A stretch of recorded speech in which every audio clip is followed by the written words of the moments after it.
换到了何为能见？内存价格暴涨，曾经装机主流的 16G×2 D5 内存套条早已突破2000元大关，并且还有持续上涨的趋势。这样看来，套条和单根 16G D5 内存的差价也超过1000元，这个差价属实夸张，放显卡上都能提一档了。那么问题就来了，预算差不多时，你会用这差价补齐双通道内存，还是升级显卡？哪个对游戏性能提升更大呢？看完这期视频，你会得到答案。目前5060 16G 和5070 12G 相差刚好1000左右，我们就用微星 RTX 5070 12G 魔龙和 RTX 5060 16G 这两张显卡进行对比实测。主角之一，微星 RTX 5070魔龙沿用家族电竞龙魂设计，流线造型简约硬朗，龙爪龙标灯效酷炫，全金属背板，尾缀渐变神龙，搭载低风噪大风量的暴风气风扇。在大型横屏中压力测试核心温度60多度，噪音25.7分贝，噪音表现名列前茅，实现了性能与静音的完美结合。5060 16G 平台内存选用微刚农药 D500G 6000C26 海力士 A 代双根 16G，5070 则是搭配的单根 16G 内存，均开启 eXPO。CPU 统一选用游戏界 X3D 之下第一游 9700X， 开启 PPO 频率加200，负压20。解锁功耗强，确保性能无瓶颈，其他配置如图所示。测试涵盖4款网游和4款3A， 除黑盒预设高画质超采样清晰度 50%， 光追中特效外都是 2K 最高画质预设。光追拉满，开 DLSS 均衡模式，为尽可能避免误差，展现真实差距，均不开启真生成功能。先看一下更强调显卡性能的3A 游戏，首先是25年末新出的《战地6》，64人征服大战场中，5070魔龙平均帧领先 16%，1 low 帧较5060 Ti 低 11.2%， 延迟低 0.5毫秒。国产之光黑神话悟空中，5070魔龙平均帧领先约 35.6%，1 low 帧领先 54.0%， 延迟低 3.7毫秒。赛博朋克2077中依然是5070魔龙平均帧和 1 low 帧分别保持着 33.8%、27.8% 的优势，延迟低4毫秒。第9艺术荒野大镖客2 3A 界的优化标杆，5070魔龙平均帧领先约 28.6%， 1 low 帧领先约 24.5%。延迟相差 2.9毫秒。综合来看 ，3A 中5070魔龙平均帧领先5060 Ti 约 28.5%， 1 low 帧领先约 23.8%， 1 low 帧都超过60，流畅水平。黑猴赛博朋克更是比5060 Ti 平均帧都高，延迟平均低约 2.8毫秒，帧数更高更稳定，操作也更跟手。不难看出，在 DLSS 4的加持下，3A 游戏也能轻松达成流畅高帧。年初的 CES 上，英伟达发布了最新的 DLSS 4.5， 相较 DLSS 4有多大提升呢？我们就用这4款 3A 来看一下。首先需要注意的是 ，DLSS 包含5项功能，分别是深度学习抗锯齿、DLSS 超分辨率、DLSS 光线重建、DLSS 真生成和 DLSS 多帧生成。由于发布时间不同，不同系列显卡所支持的功能也不尽相同。主要是 DLSS 真生成为40、50系列显卡共享，而多帧生成则是 Blackwell 架构的50系独占。多帧生成的原理在 GPU 生成原始分辨率关键帧的基础上，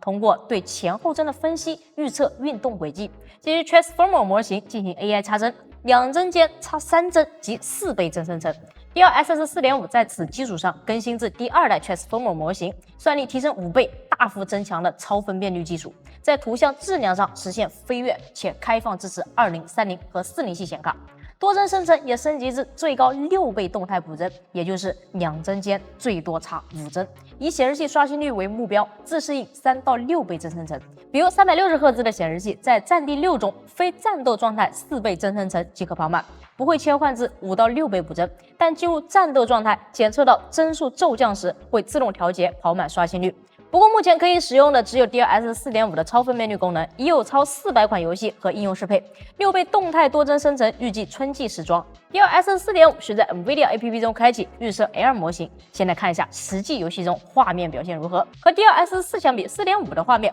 光照反射更加明显，阴影更加清晰，雾气边缘更分明。跑动状态下，画面中心图像也更稳定清晰，闪烁残影现象大幅减少。再来看一下帧数表现，统一使用 DLSS 4.5 时，战地6中5070魔龙平均帧和 1 low 帧领先5060 Ti 约 19.7%， 延迟低 0.6毫秒。黑神话悟空中5070魔龙平均帧领先 33.3%， 1 low 帧都快达到60帧流畅水平，领先5060 Ti 约 9.3%， 延迟低 3.3毫秒。赛博朋克2077中差距较大，5070魔龙平均帧和 1 low 帧分别领先5060 Ti 约 37.9%、33.3%， 其中 1 low 帧比5060 Ti 平均帧还高6帧，延迟低 5.4毫秒。荒野大镖客2中依然是5070魔龙平均帧领先约 16.7%，1 漏帧竟然领先幅度更大，来到了 32.6%， 且超过60帧，延迟相差4毫秒。DLSS 4.5 在显著提升画质细节与稳定性同时，会略微增加显卡性能损耗，帧数会比 DLSS 4低些。纵观4款3A，5070魔龙平均帧降低约 10.1%，1 漏帧降低约 4.6%，5060 平均帧降低约 9.0%，1 漏帧降低约 6.9%。不过等6倍动态帧生成时装后，帧数成倍增长，电竞高帧轻松可得，这点损耗不值一提。颜值也有些微增加，实际游戏时体感差别不大。再看网游《无畏契约》中训练场瑞娜机枪打靶，这游戏是真不吃配置，帧数都跑得很高。5070平均帧领先5060钛约 4.6%，1 漏帧相差不大，属误差范围。三角洲行动中0号大坝固定路线跑图，魔龙优势显著。5070平均帧领先5060钛 47.2%，1 漏帧和5060钛平均帧基本持平，领先5060钛约 47.6%。这么看来，三角洲不仅吃 CPU 内存，显卡性能的提升也能给游戏流畅度带来质的飞跃。再看 CS2 创意工坊 Benchmark 中，差距进一步拉大，5070平均帧突破300大关，领先5060钛约 52.3%，1 漏帧领先约 49.1%。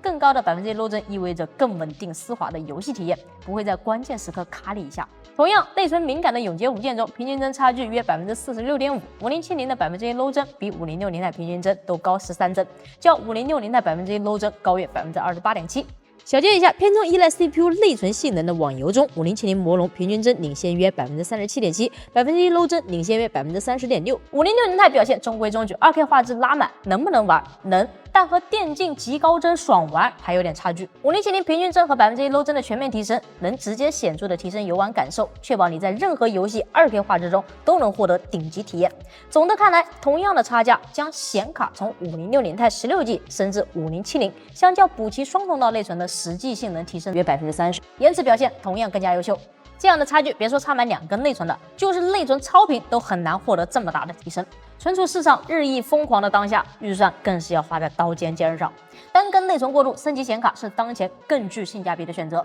如果你正在寻找一张通吃当下 2K 最高画质，并能从容应对未来2到3年新游戏的显卡，那么性能强悍、散热静音表现出色的5070魔龙还是非常值得入手的。好了，以上就是本期视频的全部内容了，感谢大家的耐心观看，我们下期视频再见 ，Peace out。